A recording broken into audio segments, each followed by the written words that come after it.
Yo apuesto a la política. Doble o nada a espectáculo. Pongo todo en la música. A la cultura. No más.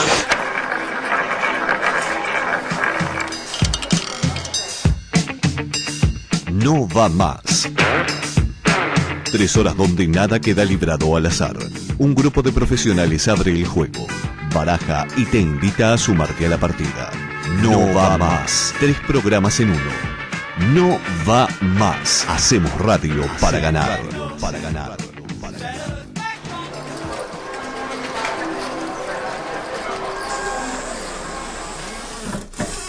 Viví el tiempo sin tiempo. Llega la tercera hora. No va más. Bienvenidos amigos, qué bueno volver a encontrarnos, ya llegando a este fin del 2012 y parando un ratito, teniendo ganas de escuchar buenas historias. Y justamente hoy vamos a recorrer la historia de esta queridísima entrevistada después de su texto preferido.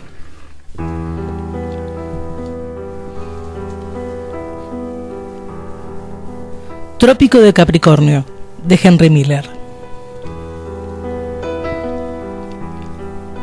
Laura, la ninfómana, baila la rumba. Baila con el sexo esfoliado y retorcido como la cola de una vaca. La danza del sábado por la noche. La danza de melones que se pudren en el cubo de la basura. De moco verde fresco y ungüentos viscosos para las partes tiernas. La danza de las máquinas tragamonedas y los monstruos que las inventan. La danza de los revólveres y los cabrones que los usan. La danza de la cachiporra y de los penes que golpean sesos hasta convertirlos en un pulpo de pólipo. La danza del mundo del magneto. La bujía que no hace chispa. El suave zumbido del mecanismo perfecto. La carrera de velocidad en una plataforma giratoria. El dólar a la paz y los bosques muertos y mutilados. El sábado por la noche de la danza vacía del alma. Esa danza en la que cada bailarín que brinca es una unidad funcional en el baile de San Vito del sueño de la tiña. Laura la ninfómana esgrimiendo su vagina con los dulces labios de pétalos de rosa dentados con garras.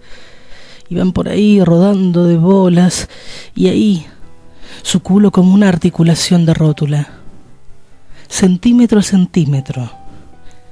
Milímetro a milímetro empujan por la pista el cadáver copulador. Y después, ¡zas! Es como si se desconectara un conmutador. De golpe cesa la música y de repente con interrupción los bailarines se separan, con los brazos y las piernas intactas. Esos brazos y esas piernas intactas, como hojas de té que bajan al fondo de la taza.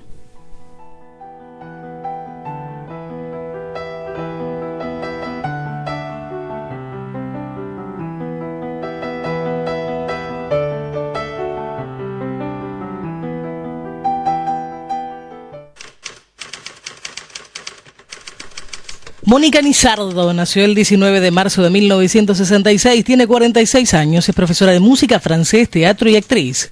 Vive sola, es soltera, sin hijos, tiene una mamá, un hermano con quien... ¡Ay! Tiene un sobrino divino, ese hermano. Una virtud es que lucha mucho por lo que siente y por lo que quiere, y su defecto es que es muy ansiosa. Si le damos dulce de leche se muere.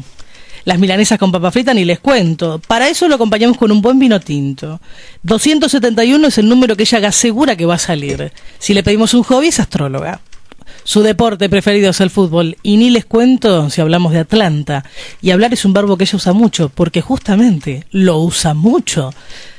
Con el tiempo se le cayeron todos los ídolos y si le decimos una gran película, Thelma y Louise, sin lugar a dudas. Es muy romántica. Muere con dulce amor, con Federico García Lorca, y su libro preferido es Trópico de Capricornio. Tiene mucho para hablar, sobre todo si le decimos, salvemos el fútbol.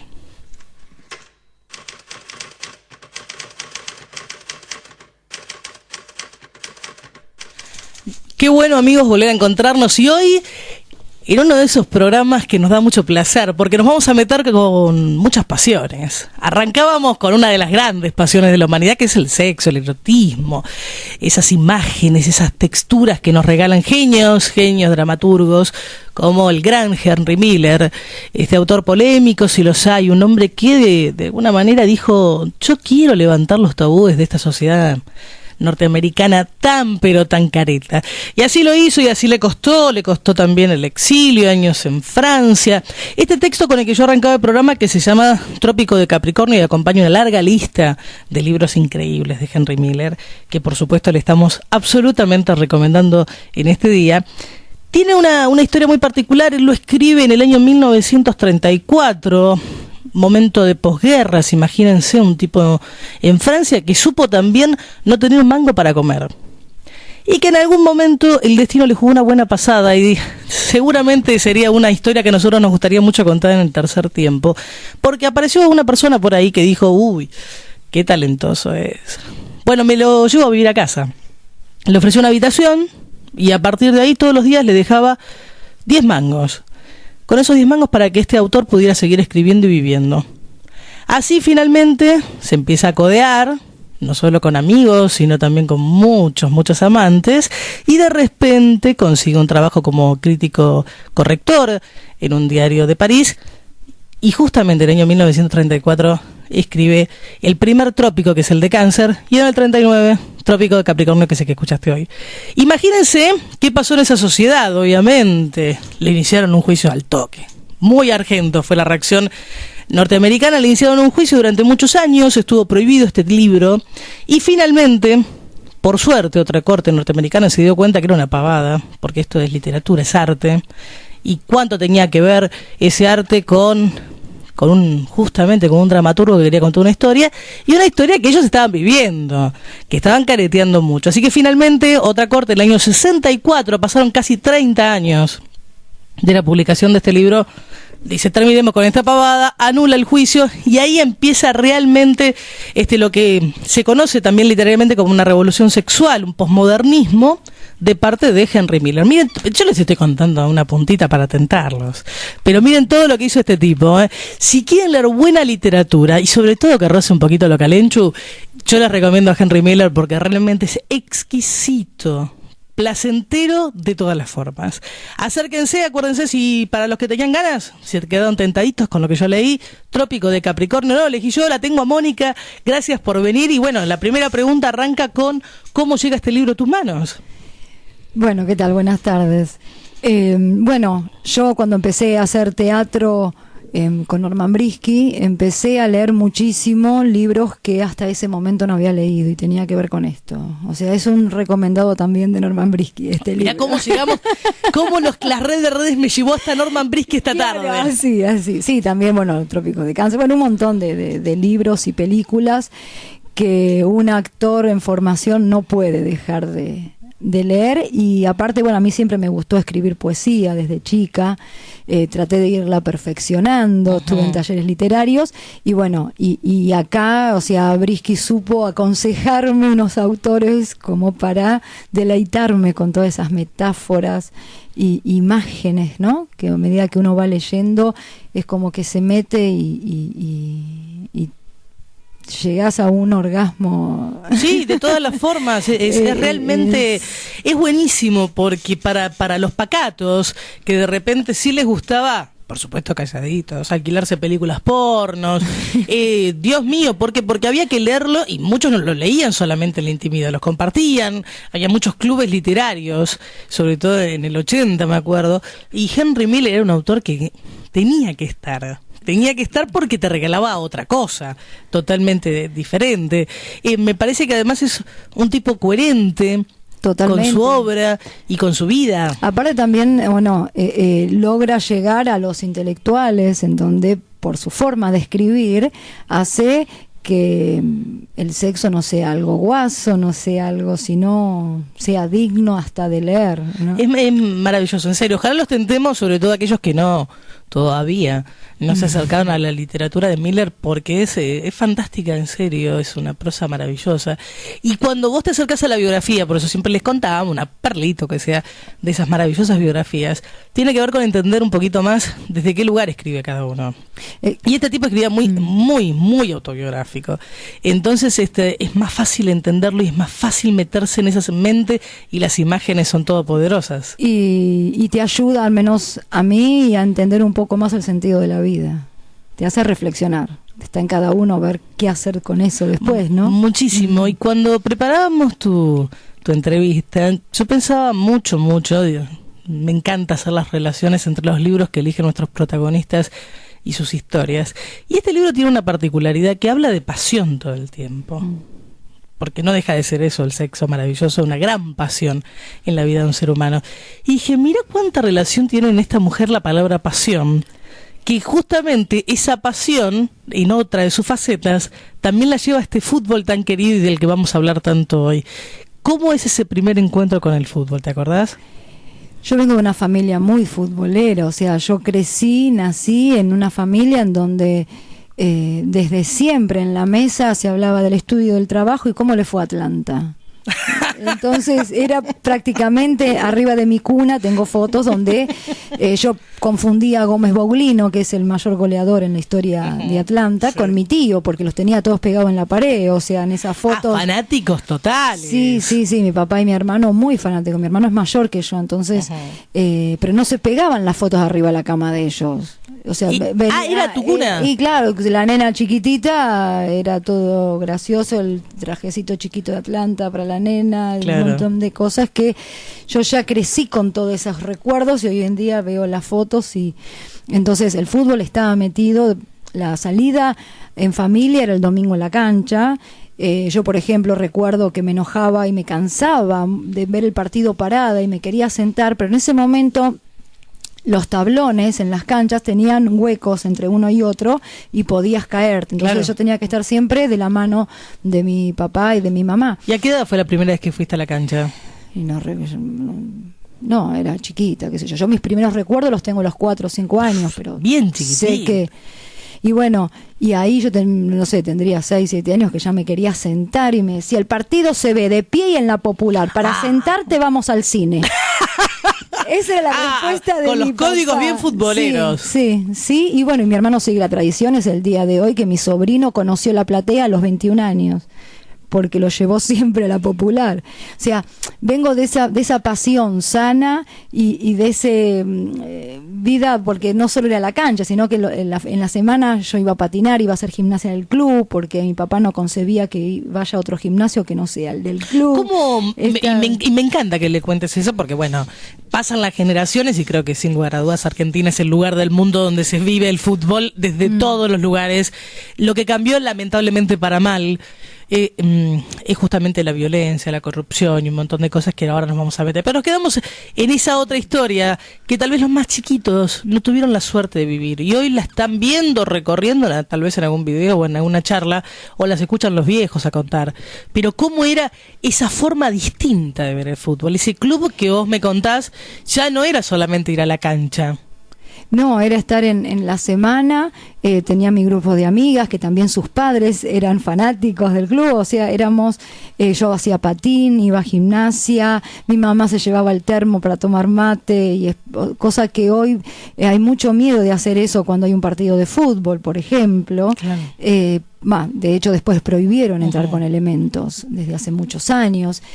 Cuando vas de visitante, el parar en la ruta a comer un asado con toda la gente que vos conocés del club, y eso es maravilloso, y se perdió desde hace muchísimos años. Primero, que está prohibido el público visitante, y segundo, por el tema de la violencia. Eso sí es lo que añoro, y a través de eso es que empiezo a luchar por salvemos al fútbol, ¿no? Recuperemos la vida de familia con la pasión popular que es el deporte, ¿no? Por excelencia, sí. para los argentinos es el deporte. Los otros están buenísimos, pero vos le decís a un argentino. Respetamos a todos. Por supuesto, y amamos y cada vez que juegan al tenis, básquet, pero ni hablar, porque el argentino es creo que es un tipo que ama el deporte, básicamente. Somos bastante pesados para practicarlo, pero amamos verlo, somos pasionales, hablamos en primera persona. Nosotros jugamos mal, bien, vos esa charla la encontrás desde el Sheraton Hotel hasta el peor de los... Sí, están ahí los dos compartiendo la misma pasión desde cada lugar. ¿Cuándo sentís, si yo te preguntase a vos, empezó a desvirtuarse esta esencia sana del club, del deporte, donde si éramos contrincantes solamente en la cancha pasaba por una mofada, yo me reí, ese era el verdadero folclore, y hoy pasa porque muchos te dicen, a mí me da miedo salir con la camiseta, porque me pueden pegar un tiro por un partido? Y esto se empieza a desvirtuar a medida que el negocio del fútbol fue creciendo. El negocio no es algo malo, el problema es que acá no es transparente y empiezan a haber cuestiones. Por ejemplo, lo primero que se inicia o da el aporte grande al mundo del fútbol es la televisación, ¿no? Hace varias décadas. Uh-huh. Entonces, eso incrementa el negocio, tanto de los jugadores, los sponsors, y ahí empieza a haber una parte que la mayoría de gente con esencia corrupta dice yo quiero algo de todo eso. Lamentablemente no hubo buenos controles, no hay controles respecto al negocio del fútbol y esto se fue desvirtuando y aparecen delincuentes, ¿no? Y donde la violencia es consecuencia de todos estos negocios, porque lo que están defendiendo con esa violencia, lo que hoy hay en el fútbol, no tiene que ver con si vos sos de River o Boca o una cuestión de camisetas. Acá estamos viendo desde hace muchos años que hablamos de facciones de la barra, ¿no? Como que un club tiene más de una barra. ¿Qué están peleando? ¿Por los colores? No, pelean por el negocio. Entonces, lamentablemente fueron pasando gobiernos y gobiernos donde nadie atendió la cuestión, sino por el contrario, y este gobierno ya es el sumo de haber hecho un contrato, o sea, se asoció al corrupto mayor que Grondona con el tema de la televisación del fútbol para todos, que no está en cuestionamiento si es bueno o es malo que la gente tenga fútbol gratis en sus casas. No voy ahí. Lo único que digo es que si el gobierno da plata para esto, tiene, aparte por más que no la dé, tiene la obligación de controlar y no lo hace. La Inspección General de Justicia no interviene en absoluto y Grondona hace más de 33 años que está sentado como presidente cuando asume, que fue en el año 79, plena época militar, y no entendemos que está un gobierno que tanta bandera sacó por los derechos humanos, se asocia a este personaje del fútbol. Bueno, esto es un combo que todos nos quieren confundir, nos quieren decir, no, pero no es así, ¿por qué? Pero la cosa es que fueron pasando los años, se inventaron los organismos de seguridad especializados por la violencia en el fútbol, y lo único que sirve es para que haya más funcionarios cobrando más sueldos, porque nada se solucionó, porque no lo quieren solucionar. Sí, para cualquiera que tiene un poquito de memoria y no necesita ser un especialista en materia de fútbol, sabe muy bien que hace ya demasiados años, lamentablemente, asociamos sobre todo a los barra bravas con la política. Esa era otra de las cuestiones, ¿no? Ahí a nombrar después de la propia AFA, sino que tiene que ver con los barras bravas, son delincuentes disfrazados de hinchas y que son manos de obra en la semana de punteros, o sea, son punteros políticos que trabajan a su vez y de diferentes partidos. Recordamos el último mundial, el 2010 en Sudáfrica, que acá por eso digo fue el colmo de los colmos, el de intentar armar una agrupación, Hinchadas Unidas Argentinas, donde la cabeza de ese grupo no era un barra brava, sino un puntero político, Marcelo Mayo, a quien denunciamos, junto con los 11 barras que firmaron ese, que intentaban pedir la personería jurídica, ¿no? Entonces, estas situaciones que uno dice, rebalsa la cuestión, ¿no? Si hablamos como si fuera un vaso de agua, que ya no porque supera todo lo imaginable, de que personas que están en problemas con la ley, porque no tienen una causa, tienen muchas causas en trámite. Algunos, después de que sacaron Hinchadas Unidas Argentinas, terminaron presos a los 2 meses. Pichín Baracamonte, el jefe de la barra brava de Rosario Central, a los 2 meses fue a prisión porque, bueno, se demostró, ¿no? Hubo un juicio oral de amenazas, coacción, demás. El de Godoy Cruz de Mendoza por narcotráfico, y también estaba en una camioneta robada, o sea que no pudo zafar, Sí, digamos. Son delincuentes comunes, digamos. Pero delincuentes que... a ver, uno que no está metido en el mundo del fútbol, sino que simplemente, bueno, lo comparte desde sus pasiones y sus amores.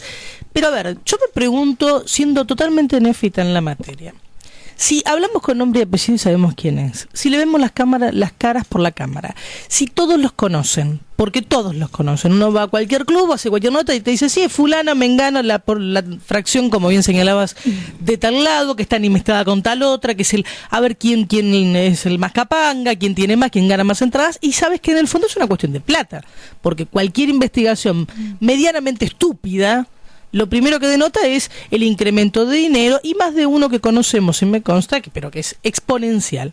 Entonces uno se pregunta, ¿a quién le sirve todo esto? ¿A los políticos, a la AFA, a las hinchadas, a los clubes? ¿A quién le sirve? ¿Quién es el que está ganando en esta pelea? Bueno, acá el que no tiene voluntad política, de hecho, es el gobierno, y es el que está involucrado en muchas de estas cuestiones. Yo estoy segura que en los clubes hay muchísima gente de comisión directiva que quisiera no tener barras bravas, pero están como parte de la mampostería ya. Para alguien pero que podrían luchar contra esto y no lo hacen. Para alguien que ve el fútbol distinto, con la pasión nuestra, no, bueno, que tiene ahí su deporte, pero es otro tipo de país. Y perdón, todas las hinchadas argentinas, todos los clubes argentinos, que son un montón, tienen barra bravas. Todos, no se salva ninguna categoría. Te puedo decir 99,9. Ese uno que falta no lo conozco, el 001. Si nos quieren llamar al 531. Siempre hay que dejar un porcentaje de duda. Nosotros desde 6 años de experiencia salimos al fútbol, las categorías, tanto la primera A, la B nacional, metropolitana, argentino A, argentino B, la C, la D, todos tienen barras bravas. Tiene que ver en mayor o menor grado cuando, por ejemplo, en River hubo una muerte como Gonzalo Acro por 60.000 pesos en ese momento, tenés en excursionistas o en grupo o en equipos como Midland, ¿no? Que son de otras categorías, que capaz esa cifra no llega ni a 2.000 pesos, pero hay peleas que tienen que ver con dinero. ¿Por qué? Por el tema de la reventa de entradas. Al primer responsable, ¿quién es de eso? Es AFA y el gobierno. Se deben imprimir de un solo lugar y controlar. Como cualquier kiosquito para vender 2 caramelos te exigen la maquinita FIP. Uh-huh. Bueno, las entradas de fútbol, para el que no sabe, no tiene máquina FIP. Es decir, no se le exige...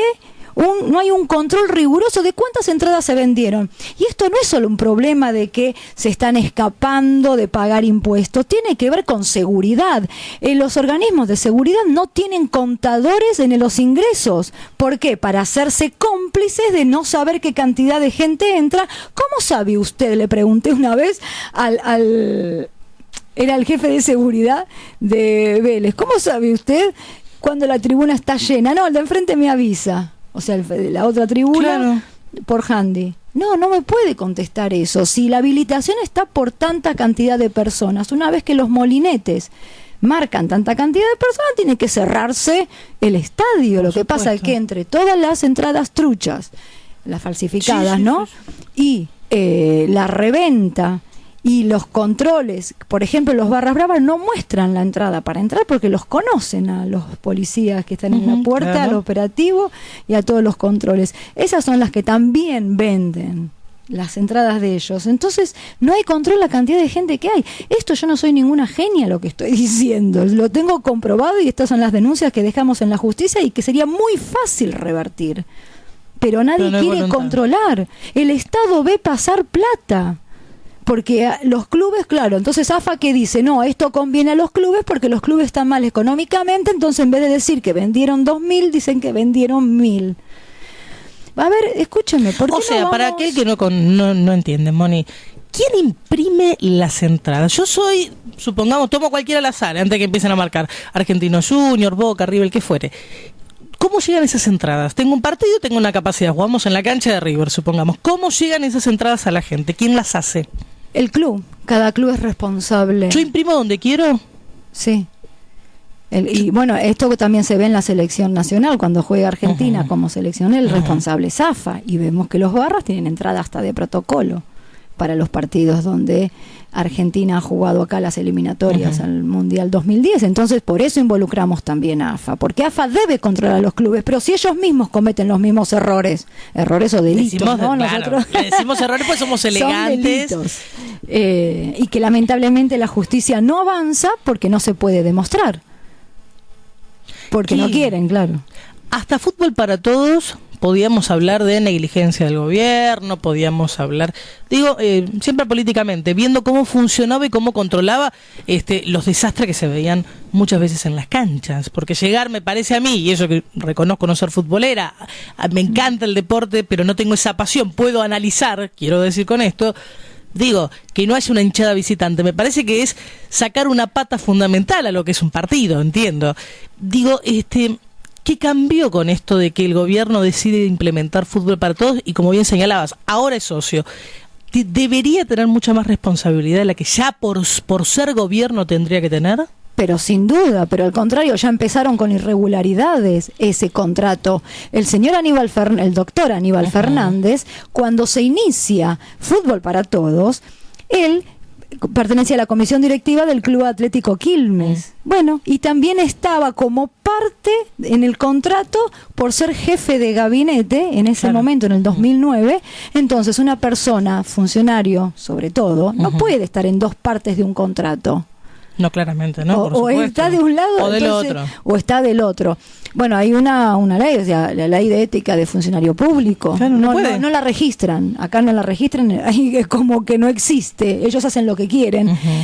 En ese momento empieza Fútbol para Todos, recordemos, cuando Agremiados hace un paro de que no empieza el fútbol porque se le debe a los jugadores. Entonces, ¿qué hace el Estado-Gobierno?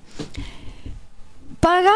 Empieza el Fútbol para Todos, o sea, lo que está pagando ahí con esa plata, bueno, lo inicia con la promesa de que después lo va a recuperar con publicidad privada. Para lo que los neófitos, el pueblo que asistíamos a la presentación, lo que nos decían es, si bien van a poder acceder a ver todos los partidos, esto además va a ser un negocio a favor de la sociedad, porque sabemos que hay un montón de dinero que no está pasando por las arcas del Estado, que va a pasar y va a volver al pueblo. Esa es la promesa inicial que sabemos que, por supuesto, claro, y nada yo tuvo que también ver. En ese momento me preguntaba y me sigo preguntando, ¿por qué los ciudadanos tenemos que pagar la deuda, por ejemplo, de River, cuando tuvo un presidente como Aguilar, que no puede demostrar qué hizo con 4 millones de pesos? Entonces, lo que hizo ahí el gobierno fue saldar deudas de clubes o sea, por malas administraciones. Acá no hubo un tsunami que estuvimos perdiendo a los clubes. Acá fueron malas administraciones, estafas concretas con nombre y apellido. No conocemos a uno de esos directivos que esté preso. Entonces, y ahí el responsable también es Julio Grondona, porque Grondona lo que hace, por ejemplo, te nombro...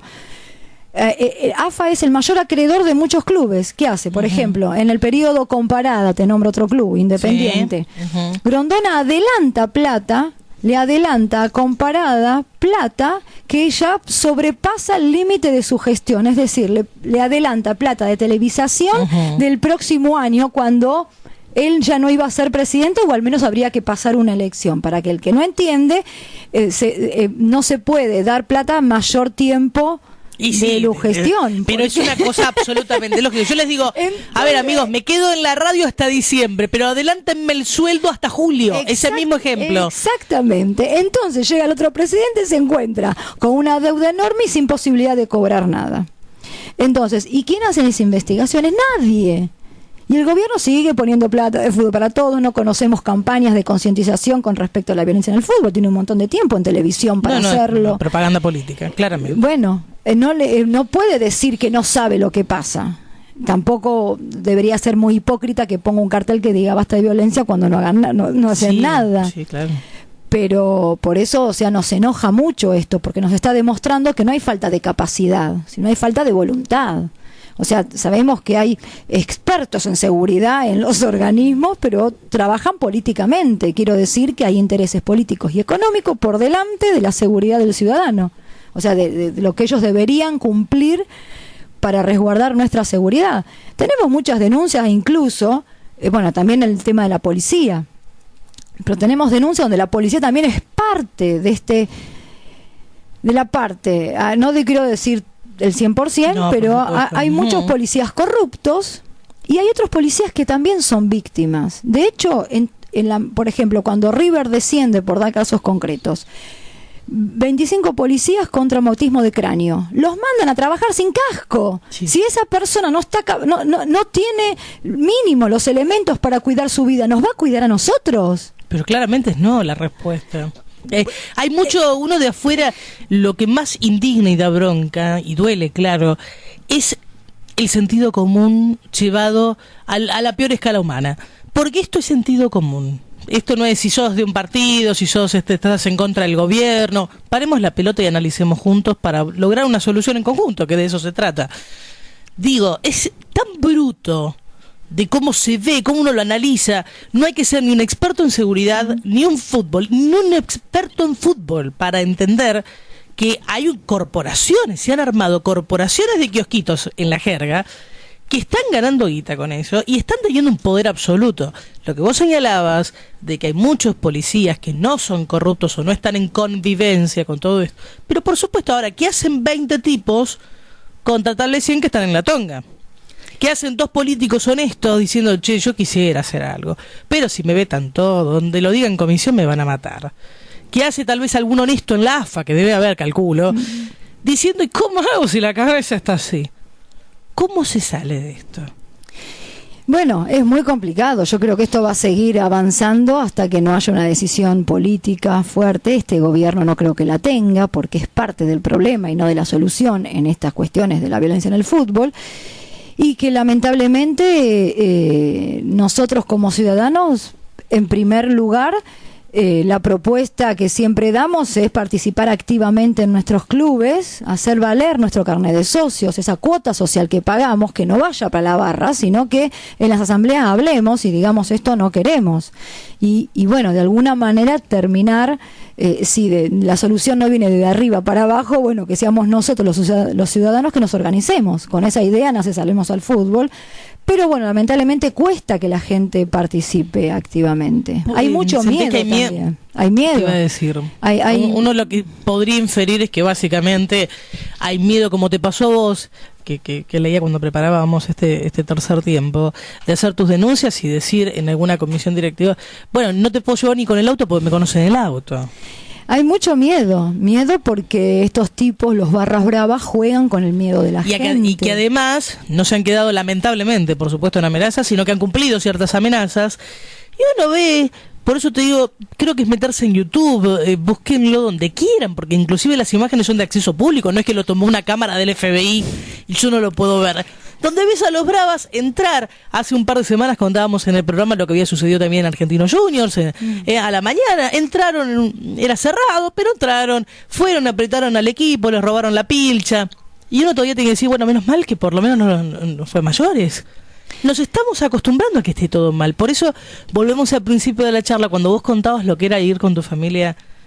Al principio, ese encuentro familiar, toda la movida, el asadito, los valores, los viejos, la pil, esta cosa de abrazar al club y que en ese abrazo esté el fútbol, claramente. Hoy ya es directamente ver en policiales cuántos detenidos, cuánta violencia, cuántos hubo, de todos los equipos y en todos los lugares. Sí, lamentablemente cada vez se fue agravando más y una de las cosas interesantes de esto es esto que vos nombraste, que es la naturalización de los hechos. O sea, no puede ser que se fue naturalizando y que todos lo seguimos naturalizando. No, lo que está mal y es delito está mal y es delito. No, llegó un momento, por ejemplo, yo fui comisión directiva en el Club Atlanta, fui encargada de prensa y no puede ser, yo me resistía a acostumbrarme cuando pasaba por el vestuario, o sea, o el túnel en los entrenamientos diariamente, tenía que cruzarme hasta pedir permiso a la barra. ¿Qué hacen acá? El técnico no los podía echar. El técnico que les dijo, hubo un técnico que les dijo, acá no entran, le robaron todo en el vestuario los jugadores ese día. ¿Y qué pasó? El directivo hizo la denuncia. ¿Qué pasó con esa denuncia? No, ninguno supimos. Estas son las situaciones en que se vive en un club. Entonces, para no tener problemas, llegan a un arreglo. Ahora, uno sigue escuchando desde afuera y por eso digo, apelemos al sentido común. Dicho así, ¿y cómo está planteado el negocio del fútbol con las licencias que me van a permitir? Para aquel que tiene ganas de corromperse un toque, es un súper negocio ser un barra brava. Sí, por supuesto, pero bueno, no vas a entrar tan fácilmente. Por eso digo, pero mira cómo los tientan, cuánto es el poder desmedido, que eso por supuesto subyuga mucho más a aquel que ya están con ganas de ir a afanar, decirle, tienen poder, no los toca a nadie, son inmunes, y hagan lo que hagan, todavía estamos discutiendo muertos, no es que le robaron los trapos. Mataron gente en el medio, bueno, vimos un avión como pasó en Sudáfrica, que bien señalabas, que estaba lleno de barra brava. ¿Qué hicimos? Bueno, lo deportamos, lo trajimos acá. Y lo vieron en la tele. No hubo otra diferencia. Lo vieron en la tele, entran, salen, van bien. Y cada vez son más, ves más y más y más.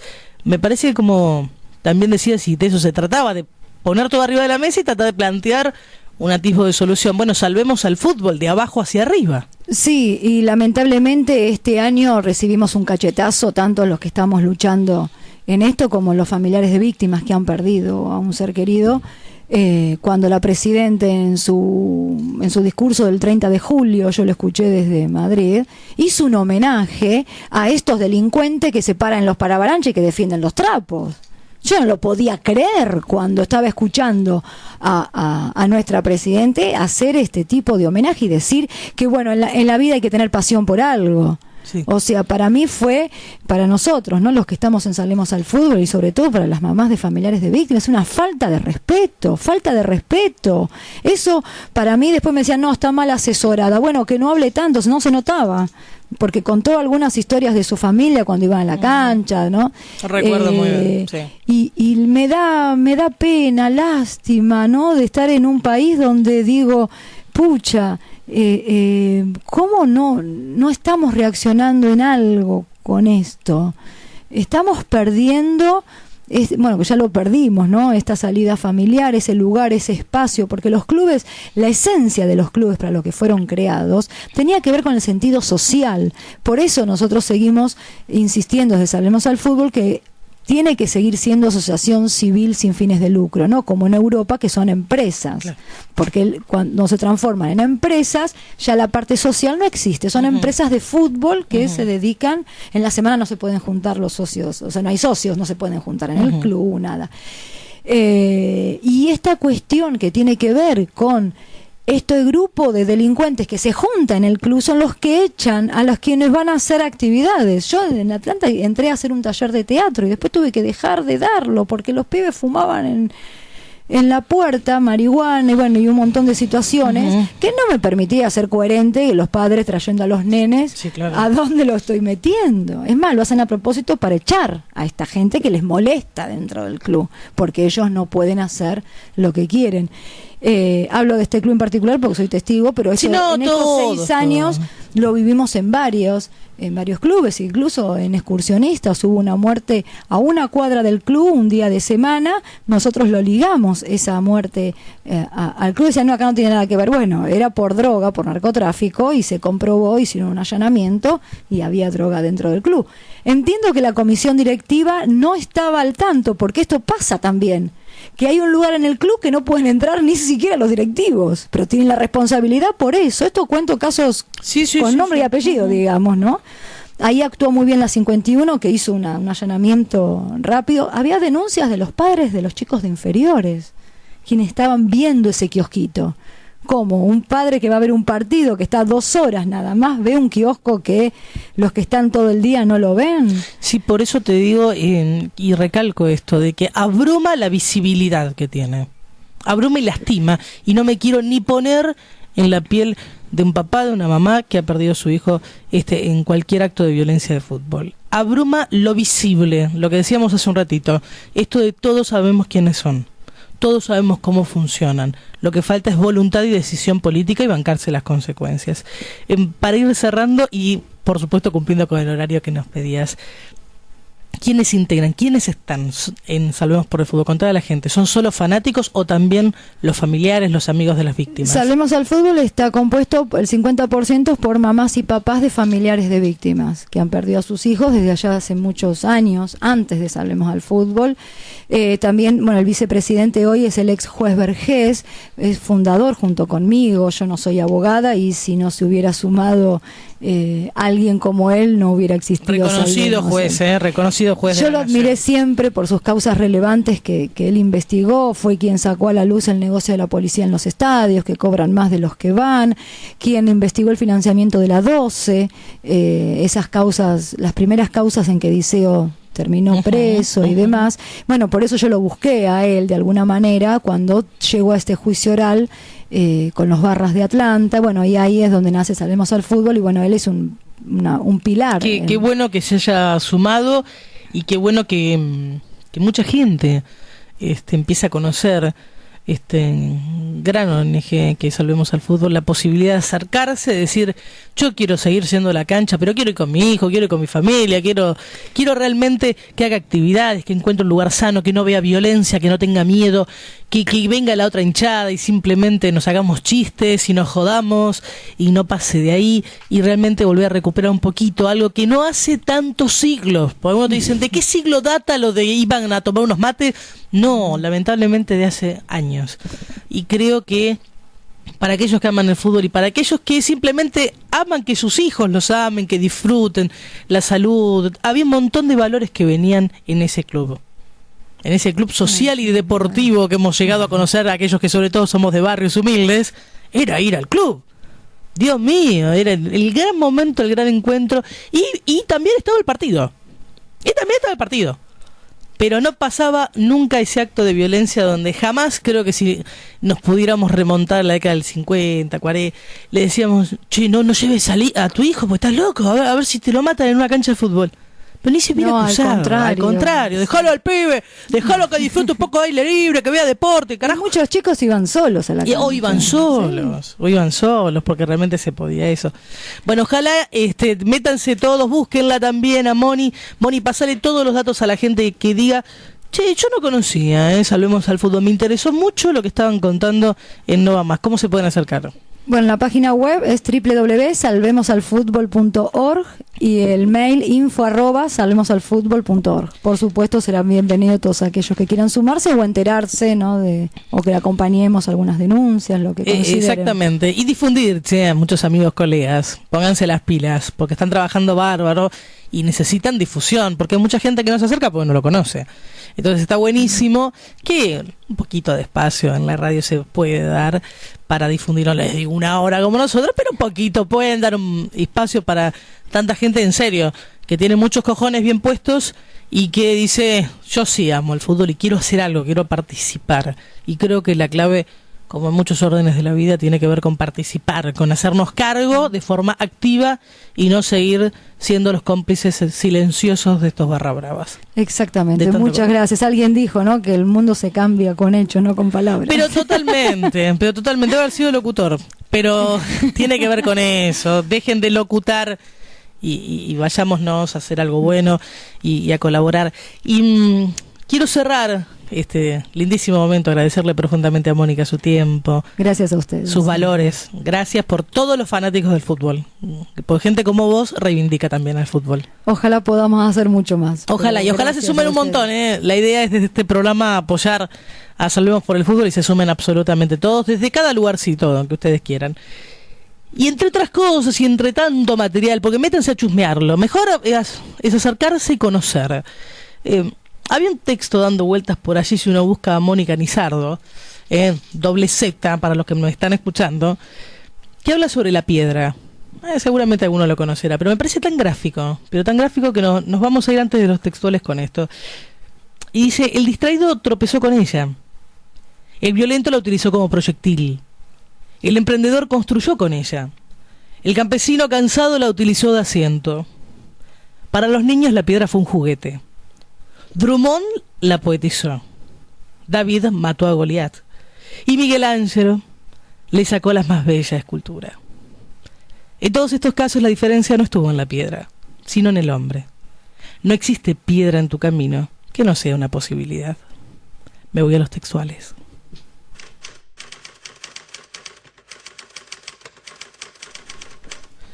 Dijo Mónica Nizardo de Salvemos al Fútbol.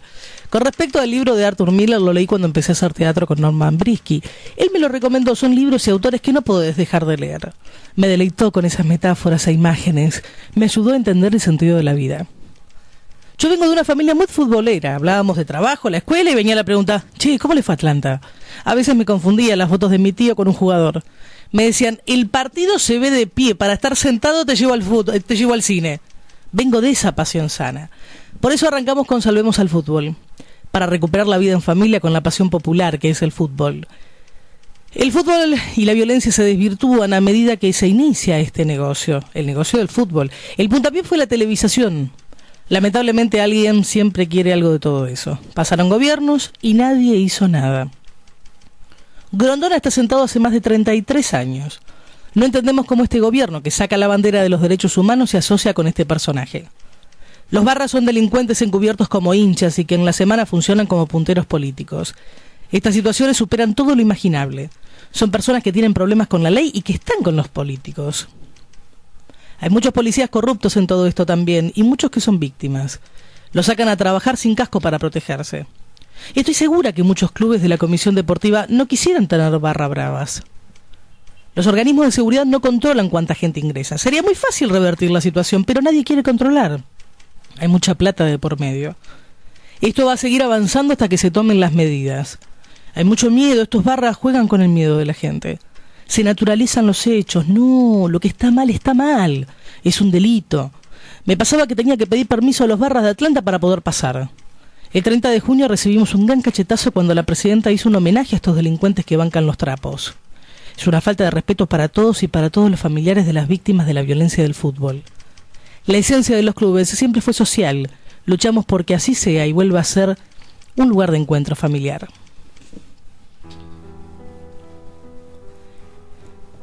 Nada más para decir y todo para hacer, decían también los poetas por ahí.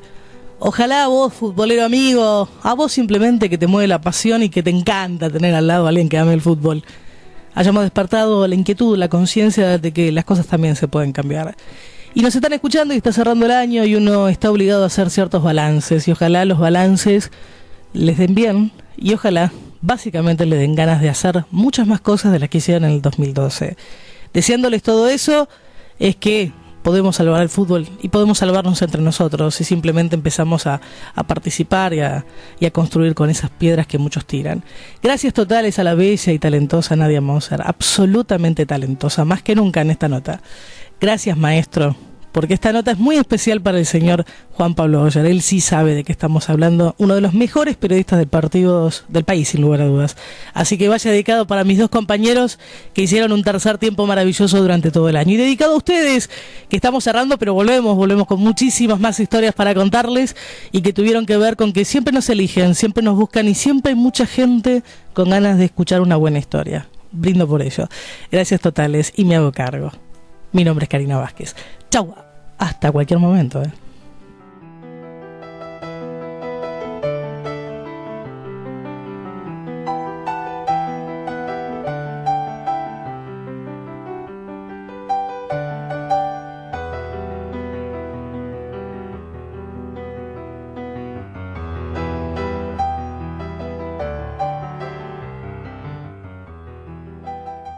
No va más. Hacemos radio para ganar.